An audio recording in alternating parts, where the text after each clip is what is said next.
Hi, welcome to Miss Richardson's U.S. History 5-minute lectures.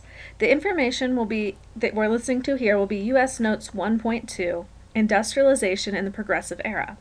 It includes information aligned with the first section of your study guide. Remember, you control the notes. Pause the video if you need, write down any questions you have and bring those to class, and re-watch it as often as you need to. And of course, make sure you use your study guide. It will help you take your notes. So let's go ahead and get started. Industrialization is the growth of industry. During the Progressive Era, we'll really be focusing on factories as more and more factories are created. When and why did this start, you might be asking? Well, there are many reasons, but we're going to start with the Civil War. The Civil War led to advancements in technology. Each side wanted to win, so they needed to build more weapons in order to help them. More and more factories were needed for that. This is an advantage the North had over the South, as most existing factories were in the North. But ultimately, our focus is really on how the war caused more factories to be built due to those technological advancements. After the war, no one wanted to shut down the factories, losing jobs and money, so they just switched to producing non-military goods. In order to compete as businesses, more technologies had to be created to keep factories viable.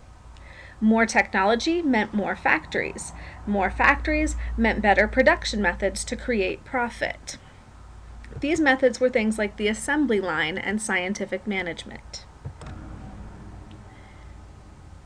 The assembly line made it easier for anyone to work in a factory. Before, workers had to be skilled in making the product and made each one individually. This took a lot of time, and skilled workers are hard to replace, so they were well paid. With the assembly line, each worker only learns a small portion of how to put together the product. They put in the screw and they turn it. It's easy to teach and takes very little skill and makes producing the product faster and cheaper. As you can see from the chart, this was good for business. So here's the chart showing that it's good for business. Another idea brought about by the Industrial Revolution was scientific management, also called Taylorism. The man who first developed this theory was Frederick Taylor, hence the term Taylorism. When you make up your own theory, you get to name it after yourself. So I could be Richardsonism, but that doesn't really work, so I'll have to come up with something else.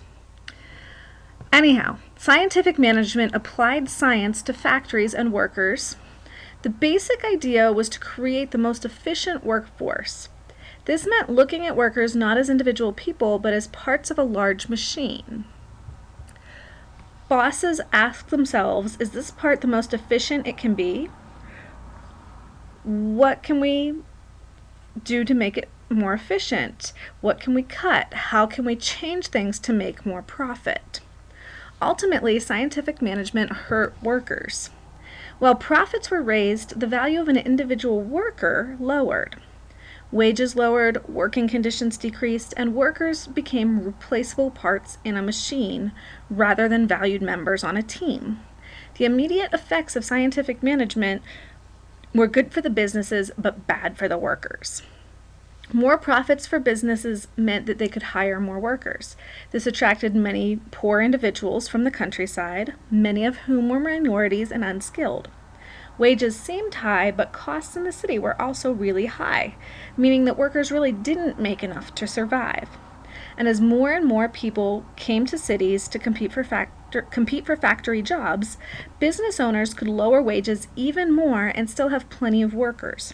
There was always someone willing to take your job if you complained or got hurt or sick. With people moving to cities for jobs from farms, other countries, and to get away from prejudice, which didn't work, cities continued to grow. Bigger cities meant bigger businesses, which in turn attracted more workers. Industrialization helped spur on urbanization, which we'll look at a little bit more in the later in the unit. This is the end of US Notes 1.2. I hope you learned something today from your 5-minute lecture, and I'll see you in class with any questions you have.